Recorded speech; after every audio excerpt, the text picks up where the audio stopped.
Hello everyone, I'm Kristen Waring. I'm a silviculture professor at Northern Arizona University based out of Flagstaff, Arizona. I've been here since 2006, so I've been here a long time now, it seems like. And our first stop on our tour today is in Aspen. So I'm out here in this aspen stand. It is mid-October and we got our first snow yesterday. And so the leaves changed rapidly over the last couple of days. So it's quite beautiful out here now. And this is one of the important values for aspen in our area is actually the aesthetics. So the work that we're about to present is a collaborative effort between the university and the Forest Service. And you're going to meet one of my graduate students, Connor Crouch. You're also going to meet Mark Nabel, who's a silviculturist with the Forest Service. And then there's two folks with Forest Health Protection who aren't out here today with us. And those folks, Amanda Grady and Nick Wilhelmi, have been really integral to getting all of these pieces in place for the project we're going to talk about today. So I wanted to just give them a shout out. Thanks. All right, so welcome to Aspen in Northern Arizona. And so can you please tell us who you are? I'm here with some local folks who manage Aspen. My name is Mark Nabel. I'm a district silviculturist on the Flagstaff Ranger District of the Coconino National Forest. I've been in my current position for about 6 years and working around Northern Arizona for the better part of the last 20 years. One of my primary duties is to manage our aspen restoration program here on the Flagstaff Ranger District. So Mark, can you tell us more about the ecology of aspen in Northern Arizona and the importance to the Coconino National Forest? Absolutely. So on the Coconino National Forest, we have about 15,000 acres of aspen amidst a sea of ponderosa pine. We have about 900,000 acres of ponderosa pine. So what I like to tell people is that aspen's kind of an oasis in a desert of ponderosa pine. And, it has a lot of value for wildlife and also brings a lot of money into the local Flagstaff economy. Every fall around this time of year, a lot of people come up from Phoenix and stay in hotels and spend a lot of time out here looking at aspen as the leaves are changing, and so it's got value in those two ways. There are also certain species here in Northern Arizona, some bird species, red-naped sapsucker, Williamson sapsucker, and others that really rely on these small inclusions of aspen within our ponderosa pine and mixed conifer forest, and we want to manage it for some of those species. It's also heavily used by deer and elk as a browse species, and so we maintain it for that purpose as well. So Mark, can you tell us more about the basic management strategy for regenerating aspen out here? Absolutely. So in the absence of a landscape scale stand replacing fire, really the only place we've been able to successfully regenerate aspen on flat ground is to build these 7 to 8 foot tall exclosure fences to keep the ungulates out.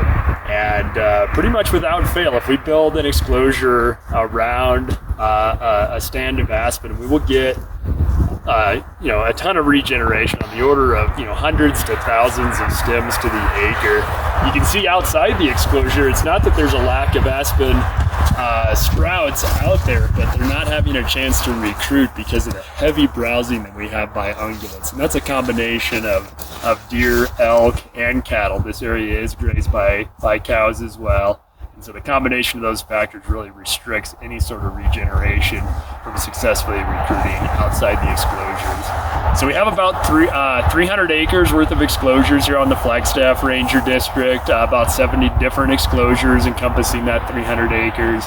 And this is really where we're able to successfully manage aspen regeneration. We do have some bigger plans to try to get aspen to regenerate outside of these exclosures too, working with game and fish to control especially the elk population, but also the deer population to some extent.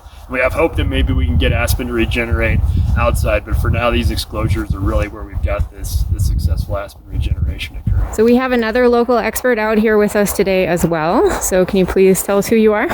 My name is Connor Crouch. I'm a PhD student in the School of Forestry at Northern Arizona University, where I'm working with Kristen Waring to look at what is limiting successful aspen regeneration and recruitment in Northern Arizona. Okay, so Connor, can you tell us more about oyster shell scale out here? Yeah, so oyster shell scale is an invasive insect that's been in the US for almost 3 centuries now. It's very common across North America on urban trees and fruit tree orchards and things of that nature. It's a polyphagous insect, so it's able to infest a wide range of hosts. There's over 100 known hosts of oyster shell scale. But historically, the insect hasn't been an issue outside of those urban or ornamental settings until recent years, where we've begun to see outbreaks of oyster shell scale in natural aspen stands throughout northern Arizona. Concerningly, it's not something that is just present out here. It's actively causing dieback and mortality of our aspen.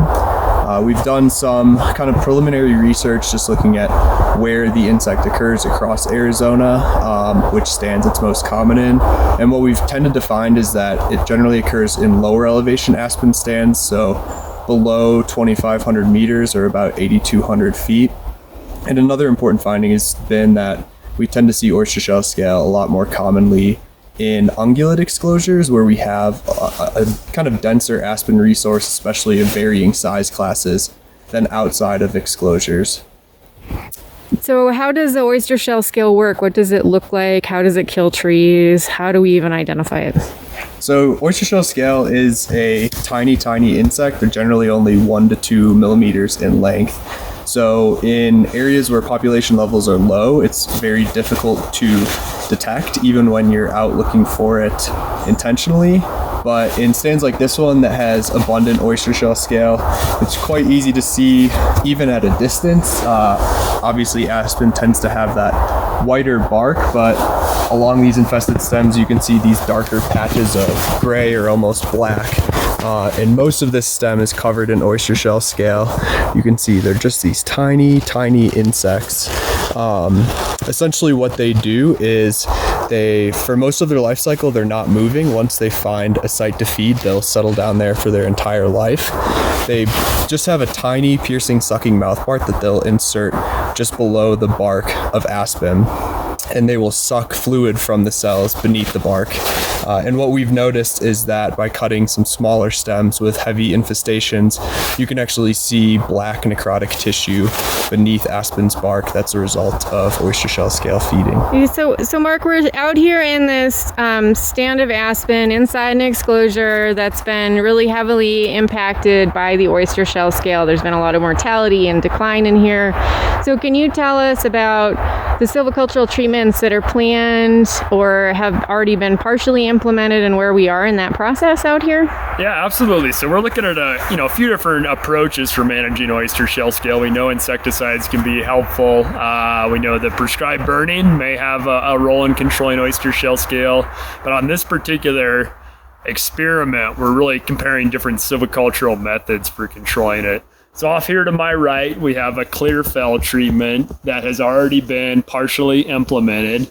This was in 2019. So the idea here is if we take off the overstory, will the regeneration, the suckering that occurs, get reinfected with oyster shell scale? And if so, how does that play out over time? So we're now standing in the pre-commercial thinning unit, and you can see we put these orange dots on the trees that we're going to leave at roughly 10 by 10 foot spacing. You can see this one's 7-8 inches in diameter, does not have oyster shell scale infestation, and so this is one that we want to leave. And then we've got a tree right next to it that's smaller diameter, probably 4 or 5 inches, and this one does have some oyster shell scale infestation. So these are the kind of trees that we want to cut out and then see how that big tree that we're leaving fares over time. Mark, doing silviculture in the Southwest doesn't come without its challenges, and this project has had a fair number of them. Can you just talk in general about what some of the challenges are, particularly with managing aspen logistically out here? Yeah, absolutely. So, one of the biggest challenges we have in managing our forests here in the Southwest is that there's not a lot of value in the products that we're removing. Aspen has some value from a firewood standpoint. Ponderosa pine has limited value for different applications, but it's hard. Usually we're paying a significant amount of money to treat all the acres we're treating. This project is no different, and even more so. It looks like we're going to wind up paying about $4,000 an acre to treat this experiment, and then it's a fairly small project on top of that. This is only about 15 acres we're looking to treat across this experiment, so it's a small project. A lot of the bigger contractors aren't as interested in bidding on it, and then it's a ton of work, and so you got to get the right size crew. A crew that can carve out, a few weeks worth of their time. They don't have to travel from too far away, and then there's no value in the wood. So basically, everything that you see out here that we have to cut is going to wind up in piles, and there's some pretty big trees that we're cutting out here. So a lot of challenges. Also, we do a lot of work with funding that comes from outside sources. A lot of the money for this project came from a forest health grant. And then we're actually trying to accomplish this under a partnership with the state of Arizona. And so there's a lot of different components, getting the money and then get the crews out here to do the work. And anytime you involve more people, that always creates challenges too. But it's very rare that it seems like rare anymore that we do work without partners' involvement. And so compounds the challenges. We started working on this project in 2019. We hope to get a contractor back in here to finish it up here this fall of 2021, but it definitely drags on, and that's not atypical of the type of work we do out here. Connor, can you tell us about your research out here on aspen and with oyster shell scale? Yeah, so my project is kind of looking at sites that are representative of where aspen occurs across Arizona. From the aspen standpoint, we're trying to look at a wide range of factors to determine what is limiting successful regeneration and recruitment and causing perhaps disproportionate mortality in those size classes.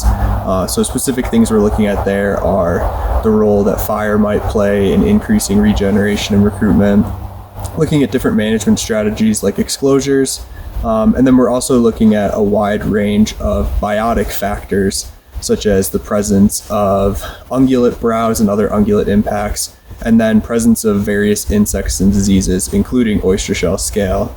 Kind of the second part of my project is using that same broad, expansive look of aspen plots across Arizona to specifically understand where oyster shell scale occurs across the state, and trying to use those same biotic and abiotic factors to understand which of those affects presence and severity of oyster shell scale.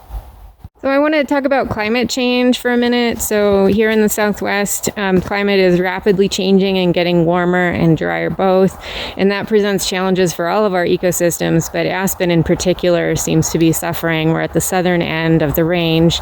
So can you both speak to how you think aspen and climate change are interacting and how that impacts management and the prospects for the future, I guess, of aspen in the Southwest? Yeah, I can start. So I think, we know aspen is a species in peril here in northern Arizona for a lot of reasons. Definitely in the early 2000s when we had a couple years of very severe drought, we lost a lot of the overstory we had. We know it seems like the oyster shell scale issue is compounded by climate change as well, and some of the drought conditions we're seeing where basically we've got pretty unhealthy aspen to start with, and then oyster shell scale maybe kind of finishing it off. But we know aspen, it doesn't change the fact that aspen's a valuable species here in northern Arizona. And so, a couple of approaches we're taking. One, there are ways we can make aspen healthier. One of those approaches is to remove a lot of conifer competition from within these aspen stands. And then, really focusing our management in places, our higher elevation locations, some of our wetter locations where we think aspen's got about the best chance that it's going to have here in northern Arizona, and really target our management towards those. When I look for new places to build exclosure fences, I'm generally looking above 8,000 feet, higher into the range, in aspen stands that I think have the potential to, survive, whether it's, another 50 years or another 100 years as a silviculturist. I just want to keep it going and have something for the next silviculturist to manage. So that's kind of the standpoint that I look at it from. Yeah, I think a lot of the challenges that we're facing here in terms of ungulate browse and ungulate impacts on aspen has really limited the flexibility to deal with climate. A lot of the exclosures that we're seeing are fences that are essentially permanent. A lot of these historically were at lower elevations. It's good to hear that we're looking more towards building those at higher elevations in the future.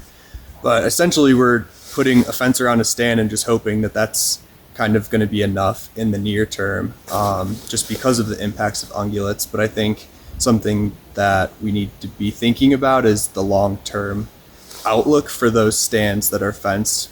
We know that aspen isn't necessarily stable across a lot of the Arizona landscape. It comes in areas post-fire and then dies when there hasn't been fire. So trying to think about kind of the long-term outlook and how we can give this species flexibility to move on the landscape in areas where it's going to be suitable with a warming climate.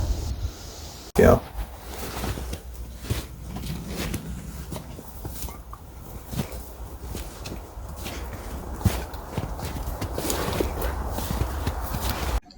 Hello, and welcome to southwestern ponderosa pine, just outside of Flagstaff, Arizona. You can see from this video that the stand is composed 100% in this case of ponderosa pine. And this stand was treated 20 to 30 years ago with a density reduction, some kind of a thinning. What's noticeable is the lack of understory, the raised crowns, so we don't have a big bladder fuel component in this stand, but we do have fairly heavy fuel loading on the fourth floor due to the buildup of pine needles because it hasn't been treated with recent fire.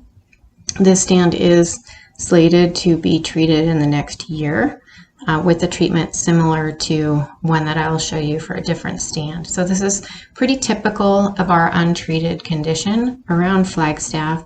This is just a similar view of the stand just to give you an idea of what the crowns really look like. In the distance, you can see an opening, and we're going to walk over to that opening in just a second and look at them a little closer. So a lot of the trees have pretty good crown ratios. This stand in particular doesn't have a lot of dwarf mistletoe.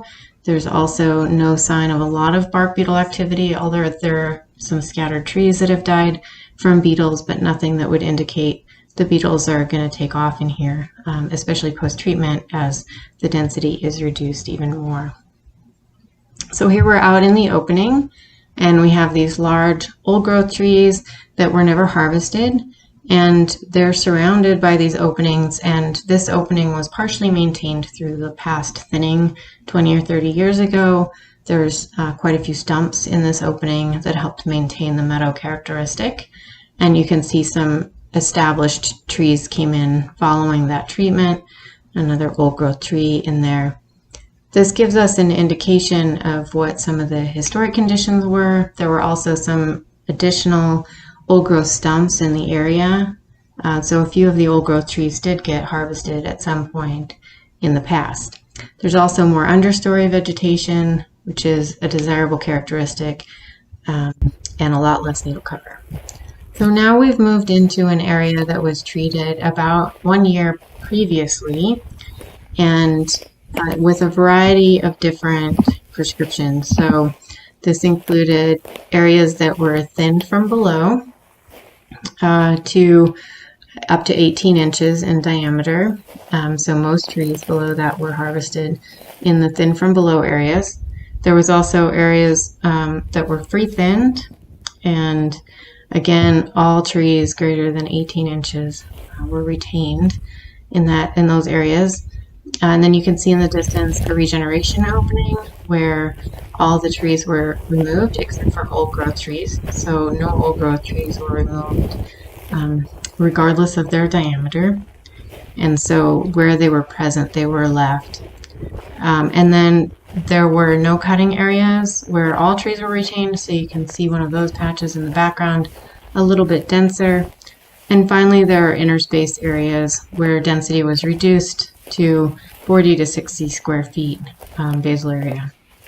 You can see the stumps in this regen opening and a fairly good component of grass, although there's some invasive species in here as well, but a lot of natives that have come back into this area pretty nicely just 1 year post-harvest.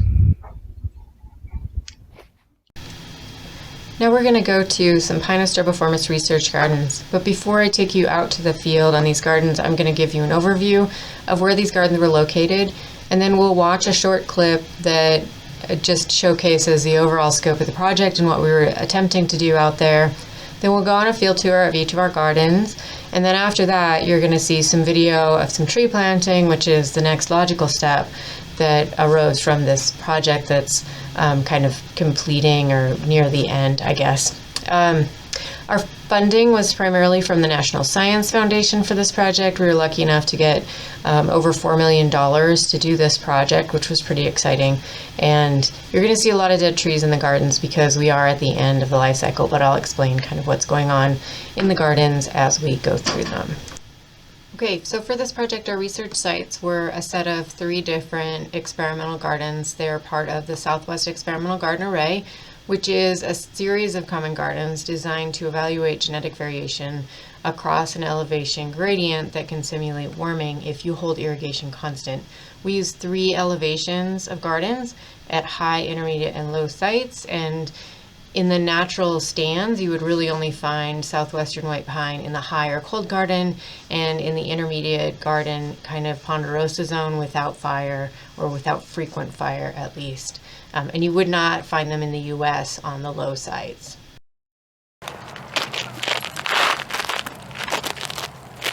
Tree climbing women scientists are going to great heights to find genes with the perfect fit for the future.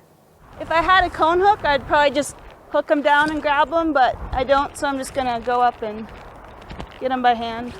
Hannah Stapleton is reaching for pine cones at the tops of tall southwestern white pines. These cones are mostly open already. Northern Arizona University scientists believe seeds in cones as high as 80 feet above the ground may hold genes tough enough to withstand disease and climate change. This one's nice and full, so we know that the seeds have completed whatever development they're going to have. Forester Kristen Waring says a deadly fungus called blister rust is killing almost all of the southwestern white pines it infects. And we don't have it here in northern Arizona yet, but it is over in New Mexico and it's moving this way. Between the climate change issues and the pathogen issues, these are trees that we're really concerned about. Using bubble wrap, they've created a mini greenhouse around the pine cones, raising the heat in the seeds while they're still growing. Out here on a day when it was maybe going to be 75 degrees, then it might be 82 instead in that bag. Biologist Amy Whipple will be planting the seeds to find the most resilient ones. But then it gets even more complicated than that, because even if they have certain copies of certain genes that might help them with drought, it matters whether those genes are turned on or off. Climbers only have a few weeks to gather the cones and perhaps the right genes for the tree's survival before the seeds fall to the ground.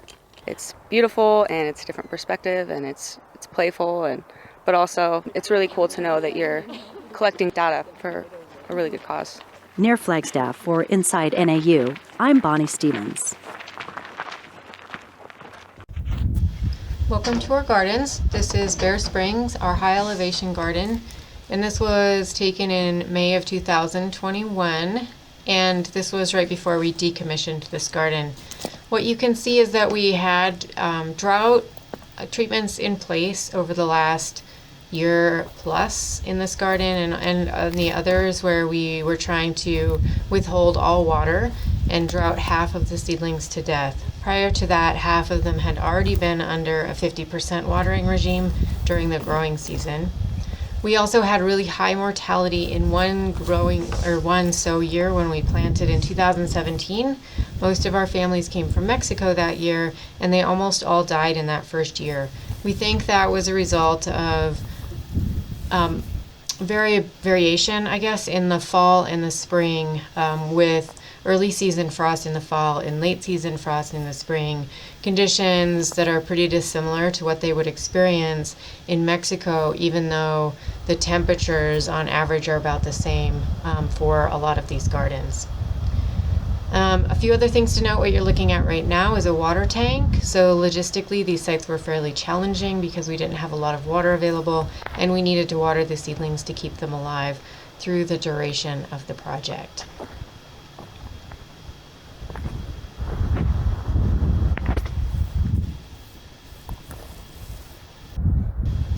Our next stop is our middle elevation garden, Little Mountain, and what you're seeing here is the weather station. So we had a weather station at each of the 3 sites that helped us track exactly temperature, precipitation, humidity, all of those good variables. So this is in the ponderosa pine zone, pretty similar to the high elevation site. A little bit more detail, so we had 75 boxes at each site at one point that had 100 seedlings per box. So in all told, we had about 22,000 seedlings at one point. You can see that a lot of them are dead at this point in early 2021. Again, we're at the tail end of this project. So we have data on phenology and growth over the years, as well as mortality. And we also have physiological measures on a subsample of seedlings at all of the gardens, and a lot of genomics data as well. So there's more to come in terms of results in this project. So when we get to the third garden, I'll talk about some of our early findings.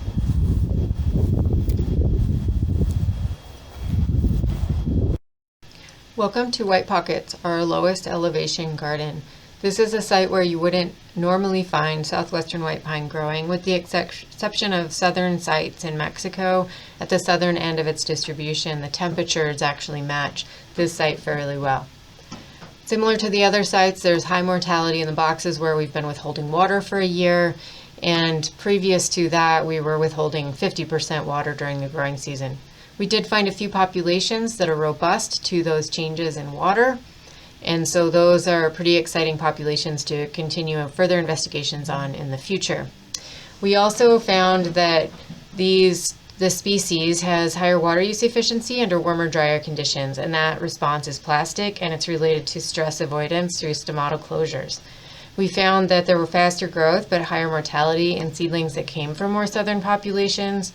And we also did a climate change model and have some predictions related to that, including some potential areas of refugia where we might want to focus management, and those being higher priority sites. Other management implications from our work include seed zone considerations related to what to plant where, and where we could focus on natural regeneration instead of planting. We also have some silvicultural recommendations related to field treatments and protecting high-value trees that have some of these adaptive traits that might be useful under climate change, like higher drought tolerance, for example. I hope you've enjoyed our foray into silviculture of the Southwest, a little bit of management, a little bit of research, a little bit of both. It's been a pleasure to have you in the Southwest today, and I hope to see everyone in person really soon. Thanks all. Bye-bye.